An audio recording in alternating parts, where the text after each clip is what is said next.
Back to AS geography YouTube channel. আশা করি বন্ধুরা তোমরা সকলে খুব ভালো আছো। আমি আজ তোমাদের জন্য নতুন একটি ভিডিও নিয়ে এসেছি। এটি সেকেন্ড সেমিস্টার জিওগ্রাফি অনার্স স্টুডেন্টদের জন্য। দেখো বন্ধুরা, সেকেন্ড সেমিস্টার জিওগ্রাফি অনার্স যারা বিভিন্ন ইউনিভার্সিটিতে পড়ছো ওয়েস্ট বেঙ্গলের মধ্যে, তো তোমাদেরকে দুটো পেপার পরীক্ষা দিতে হয়। একটি পেপার হিউম্যান জিওগ্রাফি বা মানবীয় ভূগোল এবং অন্য একটি পেপার কার্টোগ্রামস অ্যান্ড থিমেটিক ম্যাপিং।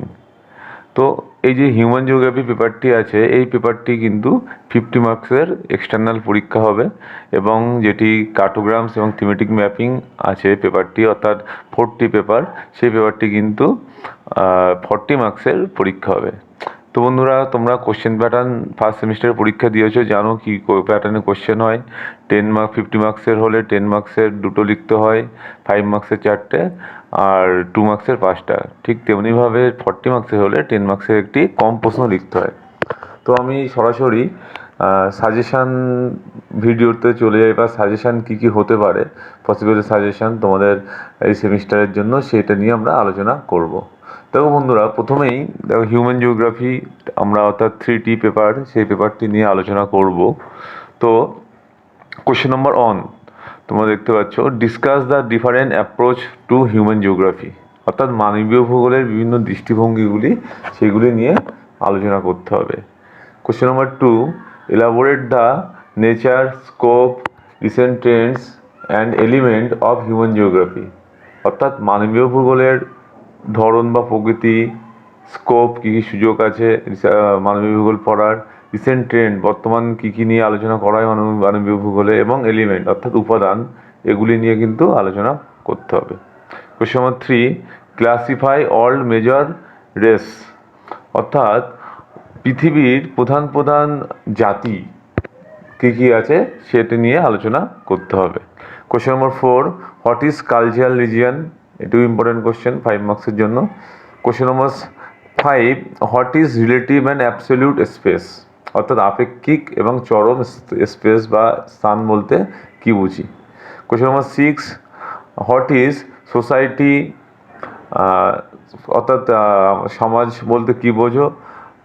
এর সাথে একটা কোশ্চেন পড়তে পারে যে আমাদের discuss the evolution of human society, theory আসতে পারে, বিভিন্ন থিওরি আছে এভলিউশনের, তো সেই থিওরিগুলো তোমরা একটু দেখে নেবে। তো এই এভলিউশনটা কিন্তু খুবই important. Next question number 7, discuss the evolution of human societies, এটা আমি আগেই মেনশন করে দিলাম। Next question number 8, critically elaborate the human adaptation to environment of Eskimo and Maori। তো স্পেলিংটা একটু কিছু গন্ডগোল আছে, তোমরা একটু ওটা ইগনোর করবে। তো এখানে দেখো, critically elaborate the human adaptation to environment of Eskimo and Maori, অর্থাৎ মাওরি উপজাতি এবং এস্কিমো উপজাতি যা ট্রাইব আছে, ওদের কীভাবে হিউম্যান অ্যাডাপ্টেশন ওরা করে এনভায়রনমেন্টের সাথে, সেই সম্বন্ধে বিস্তারিত কিন্তু 10 মার্কসের আসতে পারে। Question number 9, briefly discuss the uneven distribution of population in India and world, mention its causes, অর্থাৎ পৃথিবীতে বা ভারতে জনসংখ্যার অসম বন্টন দেখা যায়, সেই বন্টনের কারণগুলো কি হতে পারে সেগুলো আলোচনা করতে হবে। Next question number 10, define population composition, অর্থাৎ জনসংখ্যার গঠনের সংজ্ঞা দাও। Question number 11, discuss the population resource region after Ackerman, অর্থাৎ জনসংখ্যা এবং সম্পদ অঞ্চল, যেটি অ্যাকারম্যান যে ধারণাটা দিয়েছেন সেই ধারণাটি আলোচনা করতে হবে। Question number 12, discuss different types of rural settlement, অর্থাৎ বিভিন্ন ধরনের গ্রামীণ বসতি সম্পর্কে আলোচনা করতে হবে। Mention the causes behind the formation of this settlement, অর্থাৎ বিভিন্ন ধরনের গ্রামীণ বসতি যেগুলি আছে, ধরো গোষ্ঠীবদ্ধ হতে পারে বা কম্প্যাক্ট সেটেলমেন্ট, বা বিচ্ছিন্ন বা বিক্ষিপ্ত বসতি, বা ডিসপার্স সেটেলমেন্ট, বা লিনিয়ার, বা যেটিকে বলে দণ্ডাকৃতি বা সরলরৈখিক জনবসতি, এই বসতিগুলি কেন গড়ে ওঠে, কী পরিবেশে গড়ে ওঠে, প্রাকৃতিক পরিবেশে, সেগুলি কিন্তু একটু পড়ে ফেলবে। নেক্সট চলে যাই কোশ্চেন নম্বর 13। দেখো কোশ্চেন নম্বর 13-এ আছে, discuss sectoral model and multiple nuclei model of urban settlement, তোমরা জানো যে আরবান সেটেলমেন্টেরও কিন্তু কিছু কিছু মরফোলজিক্যাল সেট আপ আছে বা মরফোলজিক্যাল গঠন আছে। তো বিভিন্ন ভূমিরূপ বিভিন্ন ভূবিজ্ঞানীরা বা বিভিন্ন ভূগোলবিদরা কিন্তু বিভিন্ন সময়ে সেই আরবান সেটেলমেন্টের শেপ কেমন হতে পারে সেই নিয়ে আলোচনা করেছেন। তো সেখানে সেক্টর মডেলটা আলোচনা করবে হোমার হোয়াইটের, আর মাল্টিপল নিউক্লি মডেল উলম্যান আর হ্যারিস উলম্যানের, সেই মডেলটা নিয়ে তোমরা একটু আলোচনা করবে। Question number 14, what is urban conurbation, অর্থাৎ কনারভেশন এই টপিকটা পড়বে। 2 মার্কসের জন্য আসতে পারে বা 5 মার্কসের জন্য আসতে পারে, খুবই important. What is conurbation. Question number 15, demographic transition model and India's position. দেখো এটা সংক্ষেপে এখানে লেখা হয়েছে, অর্থাৎ যে আমাদের জনসংখ্যার যুগ পরিবর্তনকারী তত্ত্ব, যেটিকে আমাদের ডেমোগ্রাফিক ট্রানজিশন থিওরি বা মডেল বলা হচ্ছে, যেটি ওয়ারেন থমসন দিয়েছিলেন, সেই তত্ত্বটি একটু পড়বে, ব্রিফলি পড়বে, 5 মার্কসে আসতে পারে যেহেতু গত পরীক্ষাতে এসেছে এটা। এবং ইন্ডিয়ার রোল বা ইন্ডিয়ার পজিশন এখানে কোন স্টেজে পড়ছে সেটা একটি জাস্টিফাই করার জন্য বলতে পারে, ওটা একটু দেখে রাখবে। Question number 16, what is zero population growth, negative population growth and positive population growth, অর্থাৎ শূন্য, ঋণাত্মক এবং ধনাত্মক জনসংখ্যা বৃদ্ধি বলতে কী বোঝো বা এদের সংজ্ঞা আলোচনা করতে হবে। নেক্সট চলে যায় কিছু ডেফিনিশনে। দেখো এই ডেফিনিশনগুলো তোমরা পড়বে। ম্যান ল্যান্ড রেশিও বা মানুষ জমি অনুপাত, জিওগ্রাফিক্যাল লোকেশান ভৌগোলিক অঞ্চল, এথনিসিটি অর্থাৎ নিজ জাতি সত্তা, সোসাইটি সোসাইটিটা পড়বে। নেক্সট ট্রান্সহিউম্যান পড়বে, অর্থাৎ ঋতুভিত্তিক যে আমাদের পরিব্রাজন সেটাকে ট্রান্সহিউম্যান বলা হয়। অপটিমাম পপুলেশন কাম্য জনসংখ্যা খুবই ইম্পর্টেন্ট। সেক্স পিরামিড অর্থাৎ বয়স লিঙ্গ পিরামিড। সোশ্যাল স্পেস সামাজিক স্থান, 2 মার্কসের জন্য। দেখো যে কোনো 2 মার্কস যখন আসবে তোমরা কোশ্চেনটা এইভাবে তৈরি করবে, প্রথমে তার ডেফিনেশন দেবে বা কনসেপ্ট দেবে, তারপরে তার ক্যারেক্টারিস্টিক্স বা অরিজিন বা কিছু একটা দেবে, যাতে পরীক্ষক যিনি খাতা দেখবেন তোমার এভালুয়েটার, উনি যেন খুব ভালোভাবে বুঝতে পারেন যে কীভাবে তুমি কোশ্চেনটা অ্যান্সার তৈরি করেছো।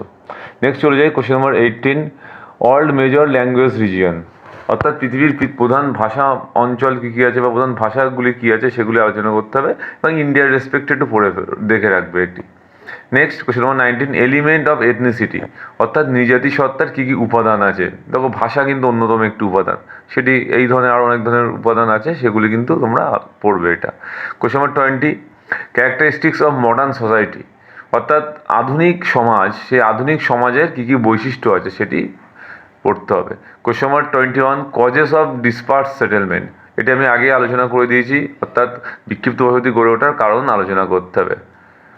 আচ্ছা, next question number 22, high potential zone of demographic transition theory, অর্থাৎ জনসংখ্যার যুগ পরিবর্তনকারী মডেলে হাই পোটেনশিয়াল ব্যাপক সম্ভাব্য বৃদ্ধি পর্যায় কোনটিকে বলা হয় সেটি আলোচনা করতে হবে।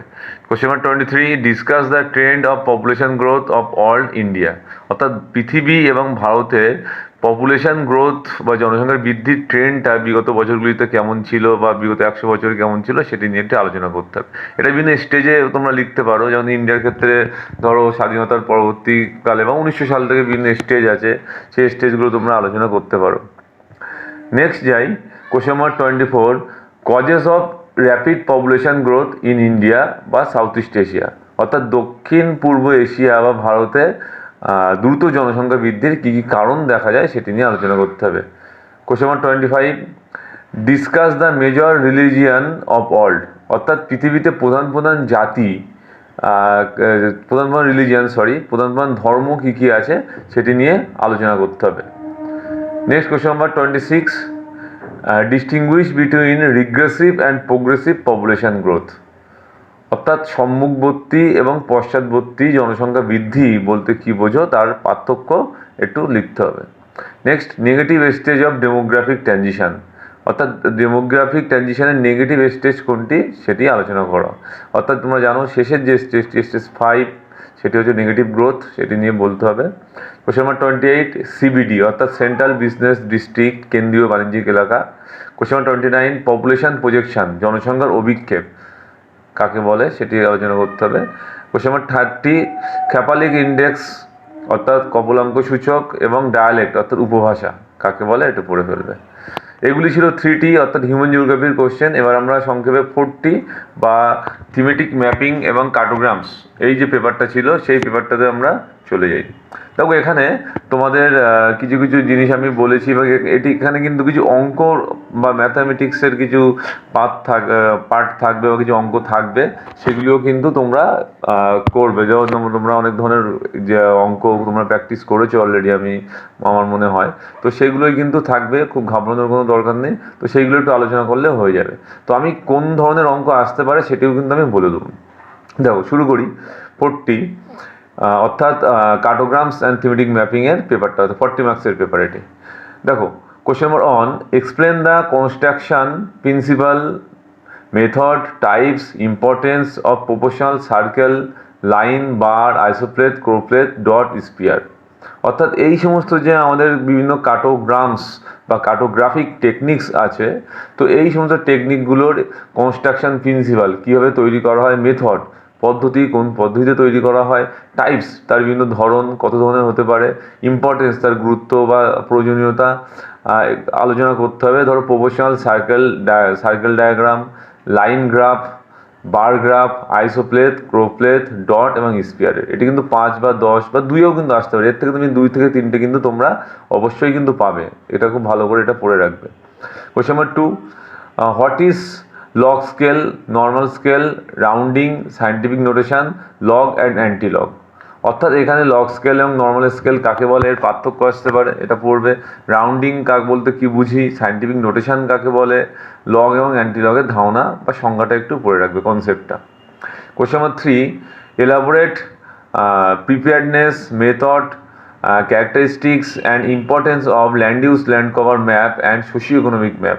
অর্থাৎ বিভিন্ন ভূমি ব্যবহার এবং ভূমি আচ্ছাদন মানচিত্র এবং সোশিও ইকোনমিক অর্থাৎ আর্থসামাজিক মানচিত্র তৈরি কিভাবে করা হয়, তার পদ্ধতি কী, তার বৈশিষ্ট্য কী এবং তার গুরুত্ব, সেগুলি আলোচনা করতে হবে। ঠিক আগেরটা যেভাবে আমরা আলোচনা করেছি এখানেও কিন্তু আলোচনা করা উচিত land use, land cover map এবং সোশিও ইকোনমিক ম্যাপের মধ্যে। Next question number 4, discuss different types of bearing. অর্থাৎ বন্ধুরা তোমরা জানো বিয়ারিং কিন্তু অনেক ধরনের হতে পারে, whole circle bearing, quadrant bearing, magnetic bearing, true bearing, 4 bearing, back bearing. তো বিভিন্ন বিয়ারিং কাকে বলে, কীভাবে সেই বিয়ারিংগুলোকে রিপ্রেজেন্ট করা যেতে পারে বা দুটো বিয়ারিংয়ের মধ্যে পার্থক্যও কিন্তু দিতে পারে। তো সব বিয়ারিংগুলো কিন্তু একটু পড়ে রাখবে। আচ্ছা, এবার কিছু ম্যাথ তোমরা পড়বে। দেখো degree to radian value conversion, cartographic টেকনিকের মধ্যে স্পিয়ার পাই, এর আমাদের ধরো স্পিয়ারের যে আমাদের স্পিয়ারের রিলেটেড অঙ্ক, পায়ের রিলেটেড অঙ্ক, ক্ষেত্রফলের অঙ্ক বা স্পিয়ারের ক্ষেত্রফলের অঙ্ক, এগুলো কিন্তু আসতে পারে। এরপরে included angle and area of traverse, এটা তোমরা পড়বে। এটা কিন্তু পিসমেটিকের মধ্যে। থিওরাইটের বিভিন্ন ধরনের হাইট এবং হরিজন্টাল ডিস্টেন্স মেজারমেন্টের অঙ্ক আছে, সেটা পড়বে বেস অ্যাক্সেসিবল বা ইনঅ্যাক্সেসিবল মেথডে। রাউন্ডিং অফ এর বিভিন্ন ধরনের অঙ্ক আছে। বিয়ারিং কনভার্সন অর্থাৎ আমি যে বিয়ারিংগুলো বললাম এর কনভার্সনের কিন্তু অঙ্ক থাকবে। লগ অ্যান্টি লগ এর কিন্তু অঙ্ক থাকবে। এবং তোমরা একটা জিনিস মনে রাখবে যে লগের সিম্পলিফিকেশান বা লগের কিন্তু আমাদের সিম্পল অর্ডে বা লগের কিন্তু প্রুফ এটা কিন্তু আসতে পারে। তোমরা এটা একটু অল্প বিস্তর দেখে রাখবে। নেক্সট লগ সিম্পলিফিকেশান যেটা আমি বলছিলাম। আচ্ছা, পিসমেটিক ডাম্পি প্রুফ, হ্যাঁ, তারপরে লগ, তারপরে সায়েন্টিফিক নোটেশন থেকেও কিন্তু অনেক ধরনের অঙ্ক আসবে। তোমরা এগুলো প্র্যাকটিস করেছো আশা করি এবং এগুলো আর একটু ভালো করে দেখে যাবে। এবং তোমরা অঙ্কের যে কোশ্চেনগুলো আছে এগুলো কিন্তু ভালো করে প্রথমেই করার চেষ্টা করবে, যাতে কিন্তু এখানে কিন্তু পূর্ণ মান তোমরা পাওয়ার সম্ভাবনা আছে। আচ্ছা, নেক্সট চলে যাই question number 6, how is the collimation obtain in a dumpy level survey. অর্থাৎ কলিমেশন লাইন বলতে যে লাইনের মধ্যে দিয়ে আমরা দেখি, অর্থাৎ আমরা ডায়াফ্রেমের মধ্যে দিয়ে দেখার জন্য আমরা একটা হাইট অফ কলিমেশন বা লাইন অফ কলিমেশন তৈরি হয়। তো আমরা যখন টেলিস্কোপের মধ্যে দিয়ে দেখি তখন কলিমেশনের মধ্য থেকে দেখা হয় বা একটা কলিমেশন লাইন বরাবর সেইটা কিন্তু আমরা লেভেলিং স্ট্যাপটা দেখি এবং উচ্চতা পরিমাপ করা হয়। তো সেই কলিমেশন কীভাবে করা যেতে পারে সেটি কিন্তু জানতে হবে। Question number 7, distinguish between geographical north and magnetic north. তো এর মধ্যে পার্থক্য, ভৌগোলিক উত্তর এবং চুম্বকীয় উত্তরের মধ্যেকার পার্থক্য। Question number 8, use of log scale অর্থাৎ লগ স্কেলের বিভিন্ন ব্যবহার সেটা সম্পর্কে আলোচনা করবে। Question number 9, types and uses of line graph and bar graph advantages and disadvantages, অর্থাৎ লাইন গ্রাফ এবং বার গ্রাফের সুবিধা অসুবিধা এটা নিয়ে আলোচনা করতে হবে। Question number 10, what is Bowditch method in prismatic compass survey, অর্থাৎ পিসমেটিক কম্পাস সার্ভেতে বাউডিস মেথড কী বা কীভাবে কাজে লাগে সেটি নিয়ে আলোচনা করতে হবে। Next question number 11, what is triangulation বা ট্যাঙ্গুলেশন বলতে কি বুঝি তার সেটা কাকে বলে লিখতে হবে। Next question number 12, what is magnetic bearing, এটা আগেই আমি আলোচনা করেছি, চুম্বকীয় দিগংশ বলতে কাকে বলে। কোশ্চেন নাম্বার 13, ডিফাইন WCB অর্থাৎ whole circle bearing, QB quadrant bearing with diagram, এটা কিন্তু খুবই ইম্পর্টেন্ট কোশ্চেন, বারবারই আসে, এবারও তোমরা দেখে রাখবে। Next, describe the system of WCB and RB, অর্থাৎ এই যে WCB এবং RB কীভাবে আমরা রিপ্রেজেন্ট করি তার সিস্টেম অফ রিপ্রেজেন্টেশন, এটা কিন্তু ইম্পর্টেন্ট, এটাও আসতে পারে, তোমরা চিত্র এঁকে উদাহরণ সহ কিন্তু এটা দেখাতে হবে। আচ্ছা, এবার কিছু ডেফিনিশন তোমাদেরকে বলবো। Question number 14, mounding, local attraction, VC vernier constant, collimation level, benchmark, traverse survey, logarithmic scale and logarithmic curve, MSL অর্থাৎ mean sea level, magnetic declination, index of power আর ক্লোজিং এরর, এইগুলোর একটু ডেফিনেশন তোমরা পড়ে রাখবে, এর থেকে কিন্তু একটা আসতে পারে। এবার চলে যাই question number 15, differentiate between angle and bearing, angle মানে কোণ, বিয়ারিং মানে আমাদের দিগংশ, এর মধ্যেকার পার্থক্য আলোচনা করতে হবে। Next question number 16, what is the function of upper plate in theodolite, অর্থাৎ থিওডোলাইটের আপার প্লেটের কী ব্যবহার আছে, কী কাজে ব্যবহৃত হয় সেটি আলোচনা করা। Question number 17, differentiate between proportional circle and pie graph, অর্থাৎ পাইগ্রাফ এবং প্রপোর্শনাল সার্কেলের মধ্যে পার্থক্য লেখা। Next question number 18, how do we represent land use land cover data using map and diagram, অর্থাৎ মানচিত্র এবং ডায়াগ্রাম ব্যবহার করে কিভাবে ল্যান্ড ইউজ ল্যান্ড কভারকে আমরা রিপ্রেজেন্ট করতে পারি সেটি লিখতে হবে। Question number 19, use of choropleth map, অর্থাৎ ক্রোপ্লেথ ম্যাপের ব্যবহার লিখতে হবে। Question number 20, natural scale and log versus log scale, অর্থাৎ এর মধ্যে ডিফারেন্সিয়েশন করতে হবে, ন্যাচারাল স্কেল কী আর লগ স্কেল কী, অবশ্যই কিন্তু তোমরা ডায়াগ্রাম এখানে দেবে। Question number 21, why is urban population shown by sphere, অর্থাৎ শহরের জনসংখ্যা কেন স্পিয়ারের সাহায্যে দেখানো হয়, এবং why is urban population is shown by why is rural population is shown by dot, এই দুটো কোশ্চেনই তোমরা পড়বে, একটা কিন্তু আসতে পারে। Question number 22, explain the construction principle of dot and sphere and its importance, অর্থাৎ ডট অ্যান্ড স্পিয়ার কীভাবে তৈরি করা হয় এবং এর গুরুত্ব কী সেটা আলোচনা করতে হবে। Question number 23, write the different types of traverse survey, অর্থাৎ ট্রাভার্স সার্ভে যে বিভিন্ন ধরন সেগুলি সম্পর্কে আলোচনা করতে হবে। Question number 24, triangulation survey versus traverse survey, অর্থাৎ ট্যাঙ্গুলেশন সার্ভে এবং ট্রাভার্স সার্ভের মধ্যে পার্থক্য সেটা একটু পড়ে রাখবে। Question number 25, uses of isopleth map, অর্থাৎ আইসোপ্লেথ ম্যাপ বা সমান মানচিত্র, সমান রেখার মানচিত্র, তার ব্যবহার কী কী ক্ষেত্রে ব্যবহার হয় সেগুলি পড়বে। Question number 26, error of prismatic compass, অর্থাৎ প্রিসমেটিক কম্পাসের কী কী এরর হয়। Question number 27, benchmark, reduce level, এগুলো আগে আমি বলেছি ডেফিনেশনের মধ্যে। ইউজেস অফ ডাম্পি লেভেলের ব্যবহার কী ক্ষেত্রে ব্যবহার হয়। ল্যান্ড ইউজ ল্যান্ড কভার, অর্থাৎ ল্যান্ড ইউজ ল্যান্ড কভারের মধ্যে পার্থক্য, এটা কিন্তু ইম্পর্টেন্ট কোশ্চেন, 2 মার্কস বা 5 মার্কসের জন্য। Question number 30, composite and compound bar graph এর পার্থক্য, কম্পোজিট বার গ্রাফ এবং compound bar graph. Slope and gradient এর পার্থক্য, এটাও কিন্তু খুব ইম্পর্টেন্ট। আচ্ছা, কোশ্চেন নাম্বার 32, ইউজ অফ পাই ডায়াগ্রামের ব্যবহার। Question number 33, types of socio economic map, বিভিন্ন ধরনের যে আর্থসামাজিক মানচিত্র আছে তার ধরনগুলো আলোচনা করা। Question number 34, construction principle of choropleth, এটা আগে আলোচনা করেছি আমি, ক্রোপ্লেথের কনস্ট্রাকশন প্রিন্সিপাল কীভাবে নির্মাণ করা হয়, সেখানে সিলেকশন অফ ক্লাস বা ইন্টারভ্যাল ব্যবহার কীভাবে করতে হয় বা কীভাবে ডিটারমাইন করতে হয় সেগুলি সম্পর্কে একটু আলোচনা করতে হবে। Question number 35, last question, choropleth versus isopleth, অর্থাৎ ক্রোপ্লেথ এবং আইসোপ্লেথের মধ্যকার পার্থক্য আলোচনা করতে হবে। দেখো বন্ধুরা, এই কোশ্চেনগুলো পড়লে কিন্তু আশা করি তোমরা সেকেন্ড সেমিস্টার অনার্সের কোনো পুরো একটা কমপ্লিট প্রিপারেশন বা গাইডলাইন তোমরা পেয়ে যাবে। তো এই কোশ্চেনগুলো তোমরা একটু দেখে যেও, অবশ্যই তোমরা কিন্তু কমন পাবে। আর আশা করি তোমাদের সবার পরীক্ষা ভালো হবে। আমার পক্ষ থেকে বেস্ট উইশেস রইল। সবাই খুব ভালো থেকো।